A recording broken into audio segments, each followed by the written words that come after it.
할렐루야. 오늘 맥주 감사 주일입니다. 저와 여러분에게 날마다 하나님을 찬양하고 감사하는 그 기쁨의 고백이 멈추지 않고 주님 오시는 그날까지, 이 땅에서 호흡 다하는, 생명 다하는 그날까지 이어지기를 주님의 이름으로 축복합니다. 맥주 감사절은요, 지난주에도 제가 말씀드렸지만 77절이라고 부르기도 하고요, 오순절이라고 부르기도 합니다. 77절이라고 부르는 이유는요, 이때 보리 수확의 첫 단을 하나님께 드린 초실절로부터 7주간의 곡물 추수 시기가 끝난 뒤에 시기에 해당하기 때문에 붙여진 이름입니다. 오순절도 이것과 비슷한 의미를 가지는데요, 초실절 다음 날로부터 계산해서 50일째 되는 날에 해당하기 때문에 붙여진 명칭입니다. 그러니까 맥추감사절은 이 곡물을 수확하게 하신 하나님께 감사드리는 추수감사절의 하나라고 할 수 있습니다. 그리고 오순절이라는 명칭에서 우리가 알 수 있듯이요, 초대교회에 이날 성령이 강림하셨기 때문에 현대교회에서는 이날을 성령 강림절의 의미를 더 크게 지키고 있습니다. 그러니까 올해는요, 6월 5일이 성령 강림 주일이었고요, 구약의 율법에 있는 날짜의 계산대로 한다면은 그날이 바로 맥추 감사절이어야 했습니다.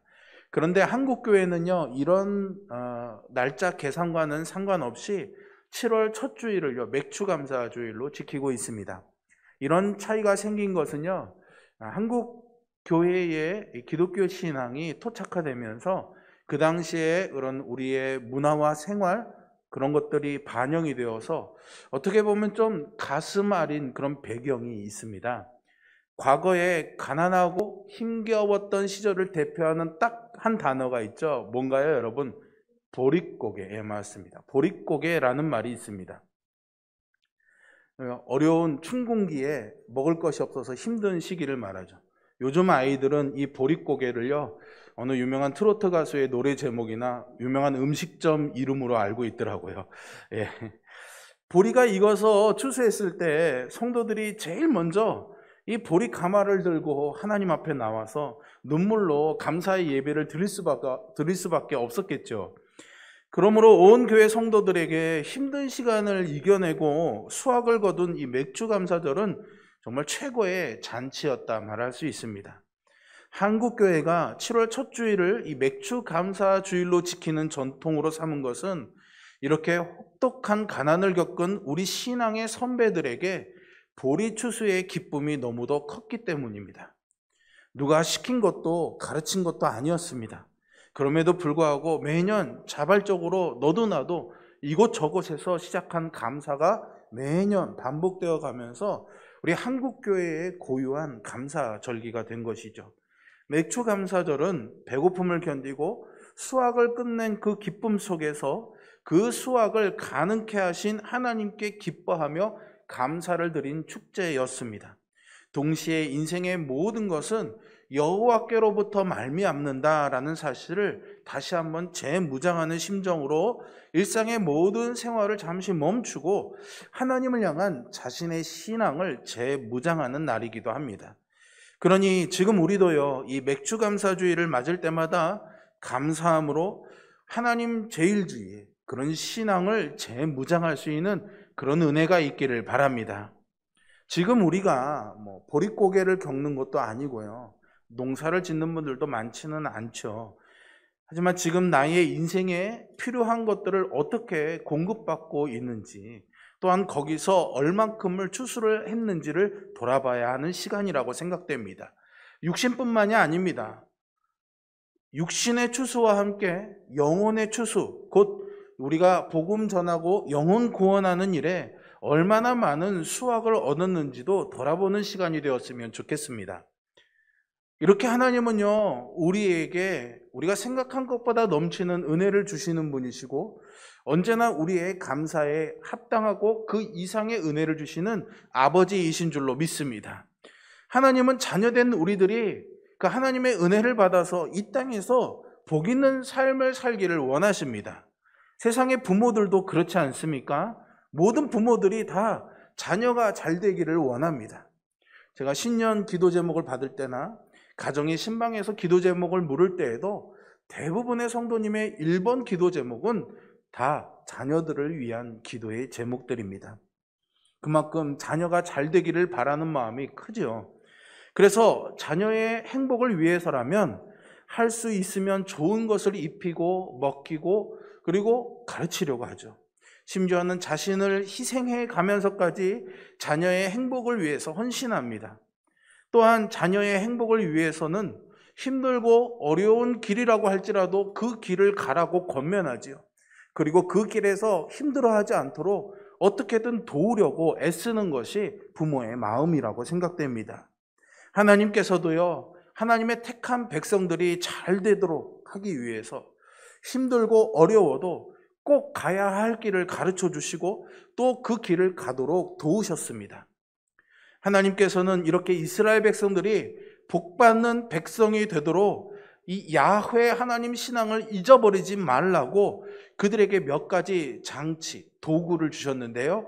그게 바로 이 절기입니다. 유대인들에게는 아주 유명한 절기가 3개가 있습니다. 3대 절기라고 하는데요. 첫째는 유월절이죠. 애굽의 고난과 억압에서 구원받은 은혜를 감사하는 절기입니다. 두 번째가 오늘 우리가 이야기하고 있는 맥추절인데요. 이스라엘 백성들이 농사를 짓고 거둔 첫 곡식의 열매를 드리는 절기입니다. 세 번째는 수장절로서 가을 정도, 우리의 가을 정도에 해당하는데요. 연말에 드리는 추수감사의 절기라고 할 수 있습니다. 이렇게 유월절, 맥추절, 그리고 수장절, 이 3가지 절기의 공통점이라면 바로 감사라고 할 수 있습니다. 감사하는 사람은 행복하게 살 수 있습니다. 감사하는 사람에게 하나님이 복을 주신다고 약속하셨는데요. 잠언의 말씀입니다. 내 재물과 내 소산물의 처음 익은 열매로 여호와를 공경하라. 그리하면 내 창고가 가득히 차고 내 포도주 틀에 새 포도즙이 넘치리라 라고 말씀하십니다. 여러분, 이 말씀에 아멘 하시기 바랍니다. 감사하는 사람이 행복한 이유는 바로 여기에 있습니다. 그저 좋은 일이 있어서가 아니라 하나님이 내게 주신 은혜, 그것을 알기 때문인 것이죠. 중국에서요, 아니 우리나라도 그런 것 같습니다. 우물을 풀 때 보통 두레박을 사용하시죠. 이 두레박이 도르래에 달려서 어떤 경우에는 2개의 두레박이 달려서 올라가고 내려가고 하면서 물을 담아 올리고 쏟아내고 합니다. 근데 이 두레박이 어느 날 서로에게 이렇게 이야기했다고 합니다. 한 두레박이, 야, 나는 정말로 속상해. 저 우물 깊은 데까지 들어가서 기껏 물을 길어 올라왔는데 다 쏟아내버리고 나니 나한테는 남는 게 하나도 없어. 그런데 다른 두레박이 이렇게 이야기하는 겁니다. 야, 나는 그렇게 생각하지 않아. 나는 항상 텅 빈 채로 우물 밑에 내려가서 가득 채워 올라올 수 있으니 얼마나 감사한데. 똑같은 우물에 똑같은 두레박이지만 생각에 따라서요, 한쪽 두레박은 늘 텅 비어 있는 것이고 한쪽 두레박은 늘 가득 차 있지요. 여러분들은 어느 쪽이 되고 싶으십니까? 가득 차 있는 두레박이 되시기를 축복합니다. 우리의 생각, 우리의 마음이 중요한데요. 세상 사람들은 그 생각과 마음에 훈련을 하거나 아니면 그러려고 애를 씁니다. 우리 신자에게는 그 생각에 하나님의 은혜가 더해지고 성령님이 그런 우리의 생각을 더 견고하게 변화시켜 주시죠. 우리가요, 기쁨이나 감사, 이런 긍정적인 감정, 아니면은 불평, 분노, 원망, 이런 부정적인 감정들을 느낄 때요, 여러분들은 보통 어떤 사건이나 어떤 사람이 자신에게 그런 감정을 준다라고 그렇게 생각하시죠. 근데 사실은 이게 좀 착각이라는 연구가 있습니다. 주위의 사람들이 뭐라고 하든지, 내 인생에 어떤 일이 일어나든지, 누군가와 어떤 갈등을 빚고 있든지 간에 그러한 일들 그 자체에는요, 본래적으로는 그게 나쁜 감정을 주는 일, 좋은 감정을 주는 일에 그런 의미가 사실은 담겨져 있지는 않습니다. 한번 여러분 이런 장면을 한번 상상해 보시겠습니까? 어느 날 여러분들이 휴가를 가셔서 잔잔한 호수 위에 조각배 하나를 탁 띄워놓고 낚시를 하거나 책을 읽고 있다고 한번 생각해 보십시오. 저렇게 말입니다. 되게 좋은 그림이죠? 봄바람이 살랑살랑 불어올 수도 있고 가을바람이 시원하게 불어올 수도 있겠죠. 날씨도 화창하고 주위도 평화롭습니다. 모든 것이 정말로 안락하고 완벽하게 느껴집니다. 그런데 갑자기 내 배 뒤에서 다른 조각배가 와서 쿵 하고 부딪힙니다. 기분이 어떨까요?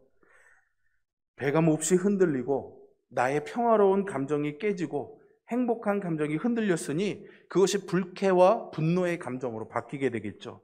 왠지 무식하게 나한테 달려든 것 같은 그런 느낌도 들고 혼자 조용히 즐기는 시간을 빼앗긴 것 같은 그런 억울한 마음도 생길 겁니다. 이런 상황이라면 당연히 어떻게 할까요? 화를 내죠. 아이씨, 어떤 놈이? 이러면서 돌아보게 될 겁니다. 그렇게 이 정당한 분노를 부주의한 배 주인에게 퍼붓기 위해서 인상을 잔뜩 찌푸리면서 고개를 휙 돌려서 뒤를 째려보는데요. 아뿔싸. 나에게 부닥친 그 배는 아무도 타고 있지 않던 빈 배였습니다. 빈 조각배가 물결에 아니면 바람에 이렇게 자연스레 밀려와서 우연히 내 배에 부딪힌 거죠. 순간 확 치밀어 오르던 그 분노가 연기처럼 사라져버립니다. 왜 그럴까요? 사실은 그 배가 내 배를 들이받았다라는 이 사실에는 변함이 없는데 감정은 달라지는 거죠. 이 얘기는요, 나의 감정이나 판단이요, 어떤 외부의 사건에 의해서 자동적으로 생겨나는 것이 아니라는 것을 우리에게 보여줍니다.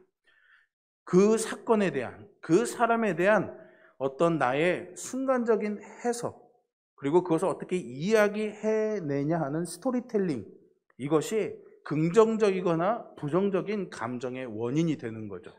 그림 한 번만 다시 보여주시겠어요? 밑에 있는 표처럼 사건이 일어났지만 그것을 내가 어떻게 해석해내느냐, 아니면 그 사건에 대해서 내가 어떻게 이야기하느냐에 따라서 나의 태도와 감정이 결정되게 된다라는 겁니다. 어떤 배가 와서 나에게 꽝 하고 부딪히는 그 순간 바로 내 머릿속에서는 이런 해석이 이루어졌던 거죠. 이 어떤 놈이 주의도 못하고 막 다가와서 내 배에 부딪히는 거야. 이 사람은 나의 이 쉴 권리를 침해했으니 나를 무시한 거고 너무나 무식한 처사고 당연히 대가를 치러야 될 거야 라는 해석을 해내고 이야기를 한 거죠. 그런데 뒤를 돌아다 보니까 빈 배였던 겁니다. 나의 해석이 틀렸던 거죠. 아무도 없었던 것인데 굳이 잘못한 이유를 찾자면 산들산들 불어왔던 봄바람이거나 물결이었겠죠. 스스로 어색한 미소를 짓게 되는 순간 분노는 사라지게 됩니다. 나의 해석이 완전히 잘못되었기 때문이죠. 즉, 이 분노는 우리의 감정, 우리의 판단은 내 머릿속에서 해석해낸 이야기의 결과이지 다른 배가 내 배에 와서 부딪혔다라는 사실에 의해서 자동적으로 생긴 것은 아니다라는 겁니다. 정리를 해볼까요? 다시 말하자면 우리의 삶에서 다양한 일들이 벌어지고 있지 않습니까? 그런데 다양한 그 사건들은 그 자체로는 아무런 결과를 우리에게 가져오지 않습니다. 그것이 어떤 결과를 가져오려면 우리의 머릿속에서 이것이 해석이 되어져야 되고 이야기가 되어져야 되는 것이죠. 어떤 불행한 사건이나 역경에 대해서 어떠한 해석을 하고 어떤 의미를 부여하는가에 따라서 우리는 불행해지기도 하고 행복해지기도 합니다. 우리는 어떻게 이야기하고 해석합니까? 신자에게는 바로 이 믿음이 그것을 해석해내는 도구가 되는 겁니다. 하나님을 향한 믿음과 신뢰가 있으면 어떤 일이, 어떤 상황이, 어떤 사람이 나와 갈등을 일으키고 문제를 일으켜도 하나님을 향한 신뢰라는 믿음에서 그것이 이야기되어지고 해석이 되어지면은 그 결과가 무엇이어야 된다고요? 감사여야 된다라는 겁니다. 그렇게 되게 되어 있습니다. 하나님이 우리를 그렇게 만드셨거든요. 예수님을 믿는 우리가 같이 은혜를 받으면서도요, 이렇게 그것을 우리 안에 믿음으로 잘 해석해내서 생각을 하면 감사하고 행복한 일이 많아지게 됩니다. 하지만은 우리가 그것을 잘못된 해석을 해내게 되면은 늘 짜증과 불평, 원망 속에서 살게 되는 거죠. 그러니 어찌 보면요, 불평과 감사는요, 한 그릇 안에 다 담겨져 있는 것 같습니다. 우리가 무엇을 집어내느냐에 따라 달라지는 거죠. 신앙이 없는 사람에게는 불평의 이유가 되기도 하는 것이고, 신앙이 좋은 사람에게는 감사의 이유가 되는 것이죠. 여러분들은 어떤 사람이십니까? 언제나 감사의 편에 서는 그런 사람이 될 수 있기를 주님의 이름으로 축복합니다. 감사로 여러분들의 삶에 일어나는 일들을 해석하고 이야기하는 그런 삶으로 주님이 여러분들을 이끌어 주시기를 간절히 소망합니다. 이 감사의 절기를 지키라는 것은 그렇게 보면은 하나님을 위한 절기가 아니라 바로 이스라엘 백성들을 위한 절기였습니다. 언제나 이스라엘 백성들이 하나님 주시는 이런 은혜가 있음에도 불구하고 언제나 엉뚱하게 해석해내고 엉뚱하게 스토리텔링 하다 보니까 하나님께서 그들을 그냥 내버려 두실 수가 없어서 너희들 이렇게 감사의 절기를 지키면서 너희들에게 이런 은혜를 베푸는 분이 바로 야훼 하나님, 나 야훼 하나님이라는 것을 잊지 말아달라고 부탁하신 것이 바로 이 절기의 의미인 것이죠. 그러니 감사할 수 있는 삶이라는 것은요, 어떤 결과를 보고 하는 감사는 1차원적인 감사입니다. 더 성숙한 감사는 이 감사의 근원을 아는 데서 시작합니다. 하나님은 이스라엘 백성들에게요, 이것을 가르쳐 주기를 원하셨습니다. 그러니 맥주 감사절은 하나님이 우리에게 하나님이 복 주신 일을 기억하라고 주신 은혜의 날인 줄로 믿습니다. 오늘 본문의 9절과 10절에 보시면 7주를 셀지니 곡식에 낫을 대는 첫날부터 라고 말씀하시는데요, 이 첫날이 바로 보리 추수하는 날이었습니다. 그리고 7주를 세어 내 하나님 여호와 앞에 77절을 지키라고 말씀하시죠. 보리 추수 그리고 밀 추수, 이 농사를 다 마치고 나는 것을 말하는 거죠. 이렇게 보리와 밀 농사를 추수한다고 해서 맥추절이라고 하고, 그 날짜가 50일째 된다 해서 오순절이라고 부른다고 설명드렸습니다. 그런데 이 맥추절을 지키면서 우리가 꼭 기억해야 될 것이 있습니다. 12절의 말씀이죠. 너는 애굽에서 종되었던 것을 기억하고 이 규례를 지켜 행할지니라. 아멘. 기억하라는 것이죠. 무엇을 기억하라는 것입니까?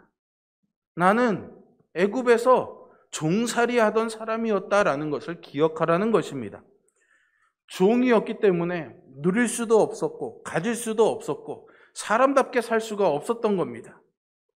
그런 이스라엘 백성들을 살려주신 분이 바로 하나님이십니다.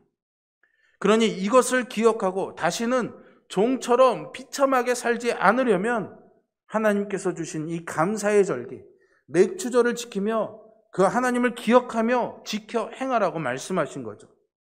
그러므로 오늘 우리가 이 맥추절의 신앙을 위해서 지켜야 할 계명 2가지를 여러분들께 말씀드리고 이 말씀을 마무리하려고 합니다.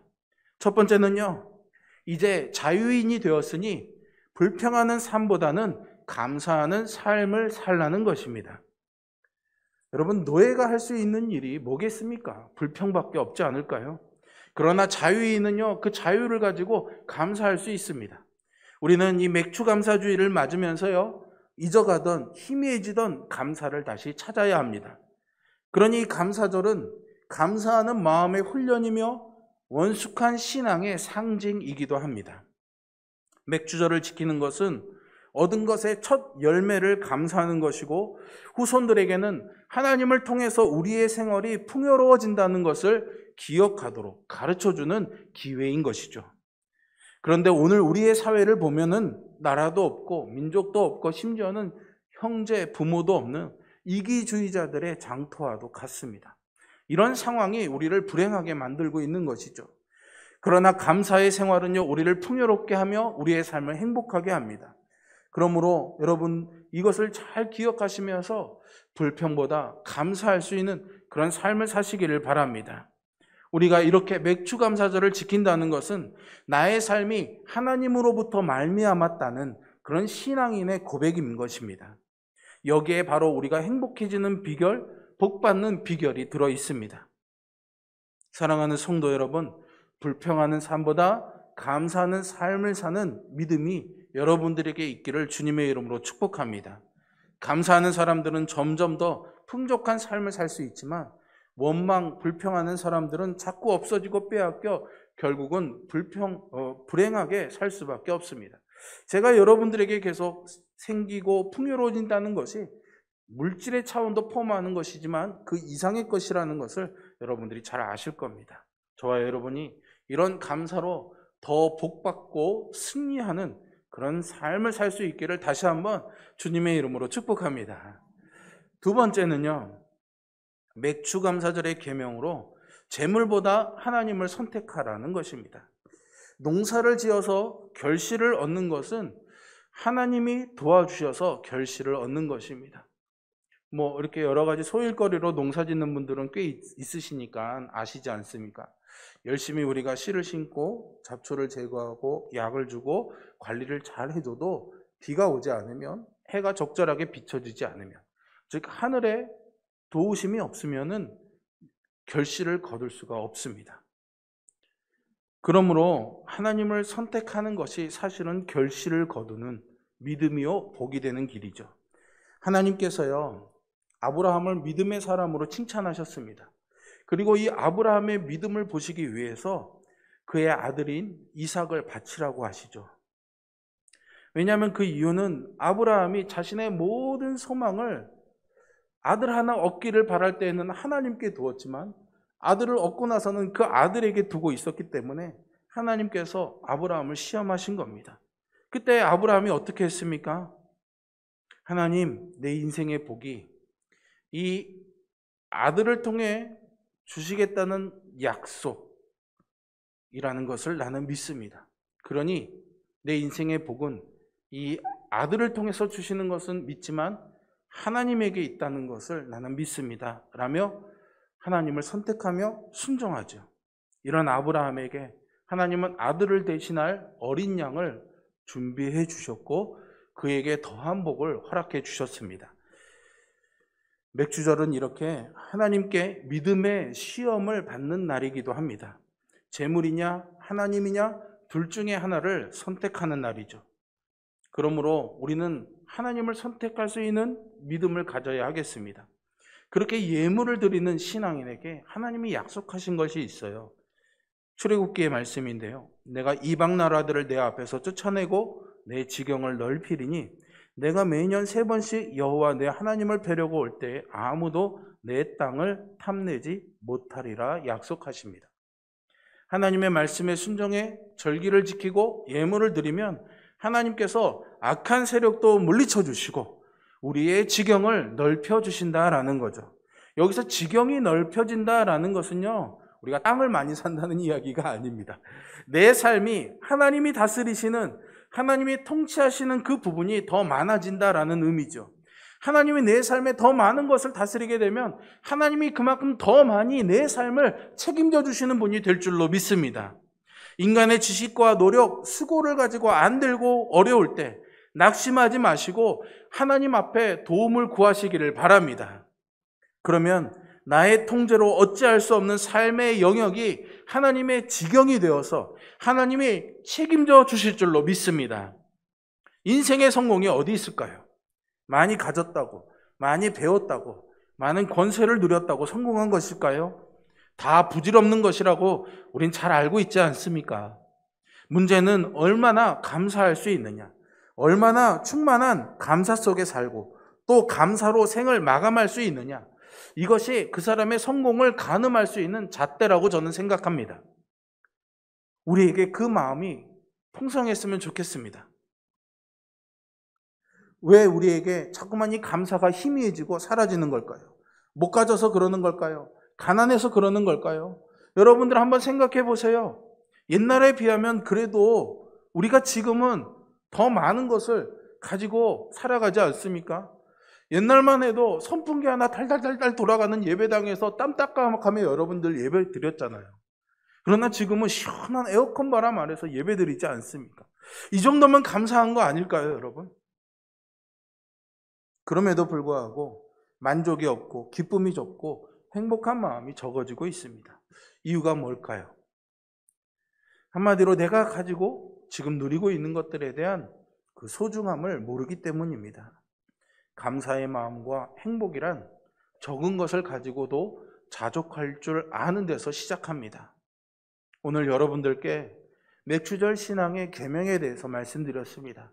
첫 번째는 하나님이 우리를 자유하게 하셨으니 불평하는 삶보다는 감사하는 삶을 사시기를 바랍니다. 두 번째는 하나님이 우리에게 주시는 결실이 있으니 재물보다 하나님을 선택하며 살아가시기를 바랍니다. 이 맥주절의 신앙을 통해서 하나님의 말씀에 순종해 나갈 때 하나님의 은혜가 우리 모두와 함께하고 하나님의 복이 우리에게 임하기를 주님의 이름으로 축복합니다. 기도하겠습니다.